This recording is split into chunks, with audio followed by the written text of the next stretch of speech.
For some people, especially, they're just experiencing way too much pressure. And that pressure, a lot of times, it's just an imbalance in perspective. And some of it's, like, I was talking to this mom once. Her daughter does gymnastics with my daughter, and we were talking about kids killing themselves where she used to live. She used to live in one of the really wealthy tech areas outside of San Francisco, and a bunch of kids that went to school with her daughter that were like 15, 16 were jumping off bridges and shit. Like, it was like an epidemic. And they were trying to figure out what the fuck is going on, and they're literally calling it affluenza. That these affluent kids and their families are literally worth $1 billion. You know, I mean, everybody's super rich, and they're having this insane pressure, like before high school and in high school, to be in Ivy League schools and to get 4.0s and all, and they're not having any fun, and they're not experiencing life, and they don't have any hope, and their parents are all on fucking pills, and they're just killing themselves. For some people out there that aren't feeling good, man, if you just fucking struggled more, you get over that struggle, you feel better. It sounds so simplistic, but I swear by it. I've felt shitty myself, and then forced myself to work out, and after I get out of there, I'm like, whoa! 100%. Fucking it's a 100% guarantee.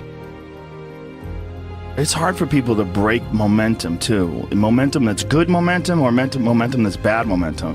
When I get on a good groove of working out all the time, I feel it. Like, after I'm done working out, I'm like, yeah, I can't wait to get in there again. I can't wait to work out again. That's the good momentum.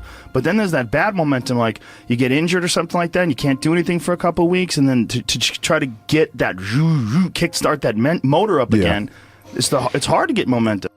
There's a lot of people that are eating shit food, and then by the end of the day, your body's in a crisis. Yep. Your body's just processing all this bullshit. And if you're eating a big, bullshit lunch filled with nonsense, like, your body's got to process all that stuff. And so at the end of the day, yeah, you're going to lose your willpower. So, like, when 5 o'clock, 6 o'clock rolls around, you're going to be tired. But if you have a healthy lunch, and you know you're properly fueled, and then you also have positive people in your life, everyone's motivated, by the end of the day, you're going to feel good. Whatever the fuck your thing is, just go and do it. Just force yourself to do it. And if you feel like shit because you ate lunch, then your lunch was, filled with bullshit, well then, hey dummy, don't eat shitty lunch tomorrow. Tomorrow try a nice salad. Yeah. Try a salad with some salmon and see how you feel then. You're like, hey, I feel way better today at 6 o'clock. Duh. Yeah. Now your decision making will be better. Like, people don't understand how significant it is. Like, all these little decisions, those are like that's the path for the rest of your existence on Earth. And if you decide to go to fucking Cheetos chocolate chip cookie route, you're just making a shit path. You're carving your fucking path through broken rocks and glass, and it's not the way to go. You know what else doesn't exist in a day-to-day life? A place where it's okay to be a man. It's actually okay to be a man. It's okay to have man thoughts. Like, everybody is so toned down and neutered.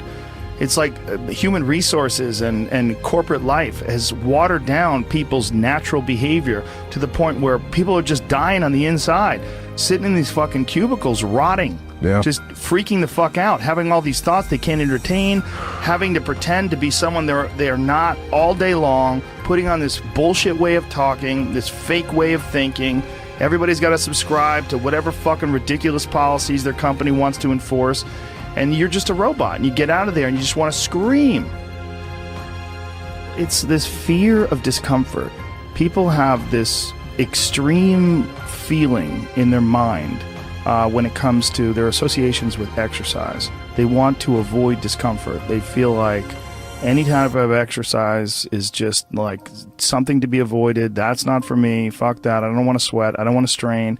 And a lot of times, this association that they have is about the beginnings of getting in shape. It's not about once you're actually fit. Because once you're actually fit, exercise is something you look forward to. It's an alleviation of stress. It feels great. Like, if I can't get a workout in, I look at my schedule. I go, oh, shit, I don't have any time for a workout, which means I'm not going to get that good feeling.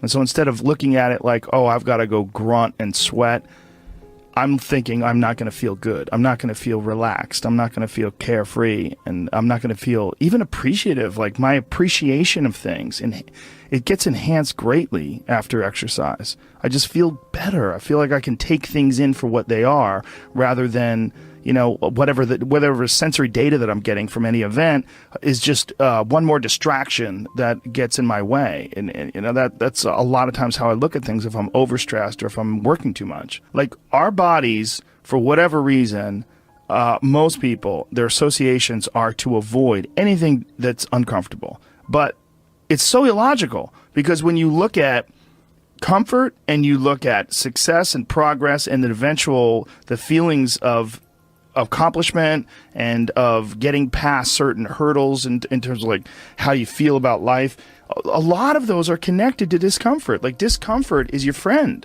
It really is. Like discomfort and not being happy and content with certain situations in life or certain feelings in life, they're massive motivators, and they're amazing at facilitating change. And yet our instinct is to avoid those and just sit on the couch and watch some fucking reality show about dudes who make moonshine with our jaw open, like it's bizarre.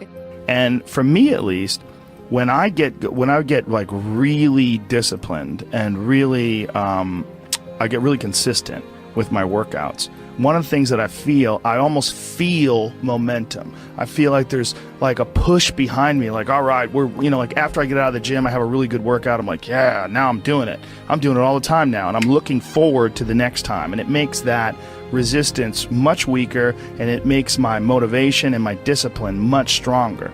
I think a lot of it is based on just the consistency. It's one of the things that I talked about recently on the podcast. I said, like blowing something off, it's not just not good, like blowing off an exercise that you planned is not just bad for you physically, it's also bad mentally, because then that option is now available. The option to fuck off is available. And you did it before, and you're probably going to do it again, and you'll get mediocre results, not just in that aspect of your life, but maybe in all aspects of your life. Because I think that option to fuck off, when you embrace it, that is a pathway that you might choose when it comes to dealing with conflict in your personal life, dealing with business decisions, dealing with career decisions, like an uncomfortable decision that you might be faced with, where you need to make a change as far as like what your pathway is in life, but you don't do it. Instead, you fuck off. And that the inclination to fuck off, I think, that gathers momentum as well. The inclination to be disciplined, that comes with momentum too. And I think both things, like you take a path, like the path of the healthy person or the path of the fuck off. Like this is not, like your body is like a race car that you can juice up yourself. Like you can add the fat tires, you can add the improved suspension, you can beef up the horsepower in the engine. You could do all that yourself. Or you could just choose to have this shitty body that's always falling apart on you, because we're essentially ecosystems. And we're in charge. This weird consciousness that has all this resistance and has all this inclination towards comfort and fucking off and blowing things off is what is in charge of making all these things happen that keep this ecosystem healthy. It's almost like if Earth itself had like a shitty manager. If like there was a natural manager of Earth that was like, oh God, who cares if it rains? Oh God, I'm gonna stop growing things. I don't give a shit anymore. It's all stupid anyway. I mean, it's literally like the just blow it up.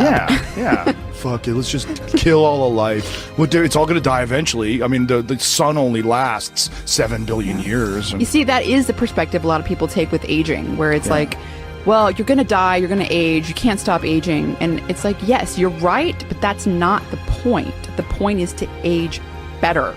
Like, that's the point. The point is to increase your health span, and that is, we know is possible. Like that can, there's some of these like centenarians and super centenarians I've seen that are like over 100 years old, and they're like riding bikes and racing, and it's like, they're old. They are very old, but they're experiencing a very good quality of life. Yeah. And they're experiencing a quality of life that these other people that don't exercise feel. They physically feel their own body diminishing, and they just feel it's inevitable. It is what it is. You're wasting your time. You're out there running around. But no, we're not, because this experience right now, it's not like, no one's under the illusion that you're going to live forever, but you are enhancing the experience that you're currently involved in right now. And you are alive. Right. You are alive. You do experience this life. But do you experience this life optimally? Is it as enjoyable as it can be? And we all know that there's a spectrum for that enjoyability. Like, we've all had times in our life where it's not been so great. And then times in our life where everything came together, like, what a fucking great day. Woo! Like, make more of those. Like, you can make more of those. And then the whole thing's better. And I think when that whole thing is better, it affects everybody you touch, everybody that's around you, everybody you come in contact with, and that in turn, I mean, it sounds so grandiose, but in turn can affect the entire race of human beings.